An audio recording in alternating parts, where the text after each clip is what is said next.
ಆ ಒಂದು ಸಂದರ್ಭವನ್ನು ನೆನೆಸ್ಕೊಂಡ್ರೆ ಈಗಲೂ ಕೂಡ ಮೈ ಜುಮ್ ಎನ್ನುತ್ತದೆ.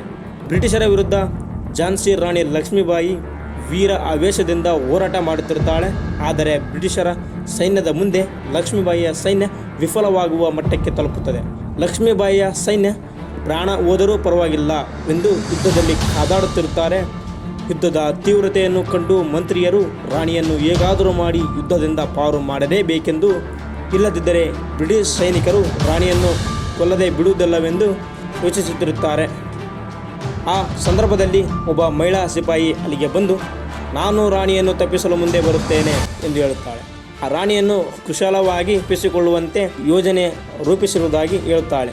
ಆ ರಾಣಿಯನ್ನು ಕತ್ತಲೆಯಿಂದ ಮರೆಯಾಗುವಂತೆ ಮಾಡಿ ತಾನು ರಾಣಿಯಂತೆ ಮತ್ತೆ ಹಿಡಿದು ಗರ್ಜಿಸುತ್ತಾ, ಬ್ರಿಟಿಷರೇ, ನಾನೇ ಝಾನ್ಸಿ ರಾಣಿ ಲಕ್ಷ್ಮೀಬಾಯಿ, ನನ್ನೊಡನೆ ಹೋರಾಡುವ ಧೈರ್ಯವಿದ್ದರೆ ಬನ್ನಿ ಎಂದು ಮತ್ತೆ ಮತ್ತೆ ಆ ವೀರನಾರಿ ಗರ್ಜಿಸುತ್ತಾಳೆ. ಆಕೆಯ ಧೈರ್ಯ ನೋಡಿ ಬ್ರಿಟಿಷರ ಮೈ ಜುಮ್ ಎಂದು ಅವರಿಗೆ ದಿಕ್ಕೇ ತೋಚದ ಹಾಗೆ ಆಗುತ್ತದೆ.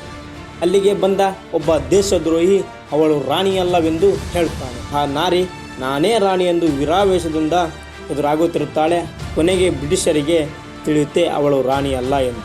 ಆಗ ಬ್ರಿಟಿಷರು ಯೋಚಿಸುತ್ತಾರೆ, ಭಾರತದಲ್ಲಿ 1% ಮಹಿಳೆಯರು ಈ ರೀತಿ ರಾಣಿಯ ರಕ್ಷಣೆಗೆ ನಿಂತರೆ ನಾವು ಬಹುಬೇಗನೆ ಭಾರತವನ್ನು ಬಿಟ್ಟು ಹೋಗಬೇಕಾಗುತ್ತಲ್ಲ ಎಂದು. ನೋಡಿ ಸ್ನೇಹಿತರೆ, ಅಂತಹ ವೀರ ಮಹಿಳೆಯರು ನೆಲೆಸಿದ ದೇಶ ನಮ್ಮದು, ವೀರ ನಾರಿಯರ ನಾಡು ನಮ್ಮದು. ಆ ವೀರ ನಾರಿಯ ಹೆಸರು ಜಲಕಾರಿ ಬಾಯಿ. ಇದೊಂದು ಸ್ವಾತಂತ್ರ್ಯದ ಸಣ್ಣ ತುಣುಕು ಅಷ್ಟೇ ಸ್ನೇಹಿತರೆ. ಇಂತಹ ಹಲವಾರು ಭಾರತೀಯರು ತಮ್ಮದೇ ಆದ ಶೈಲಿಯಲ್ಲಿ ಹೋರಾಟ ನಡೆಸಿದ್ದಾರೆ. ಎಲ್ಲರಿಗೂ ಸ್ವಾತಂತ್ರ್ಯೋತ್ಸವದ ಶುಭಾಶಯಗಳು.